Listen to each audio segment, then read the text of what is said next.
ಮನೆಗೆ ಮಾರಿನ ಕರ್ಸ್ಕೊಂಡಿದ್ಯಾ, ಮುಂದೆ ಆಗೋ ಪರಿಣಾಮನ ಅನುಭವಿಸು.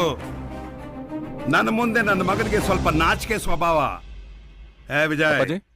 ಟೆಸ್ಟ್ ಮ್ಯಾಚ್ ಆಡಬೇಡ, 2020 ಆಡ್ಕೊಂಡು ಬೇಗ ಕಾವೇರಿನ ಮನೆ ಕರ್ಕೊಂಬ. ಬಾಯ್. Okay senior.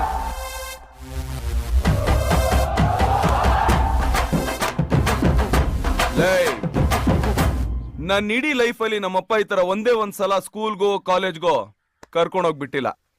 ನಿನ್ನ ಹತ್ರ ಕರ್ಕೊಂಬಂದ್ ಬಿಟ್ಟಿದ್ದಾರೆ ಅಂತಂದ್ರೆ ಇನ್ನು ನೀನ್ ಅವ್ರ ಮನ್ಸಿಗೆ ಎಷ್ಟು ಬೇಜಾರು ಮಾಡಿರ್ಬೇಡ.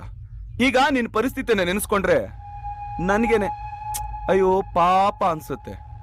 ನಮ್ಮಪ್ಪ ಹೊಡಿಬೇಡ ಅಂದಾಗ್ಲೇ ಬೆಜ್ಜಾನ್ ಜನ ಕೊಡ್ದಿದ್ದೀನಿ.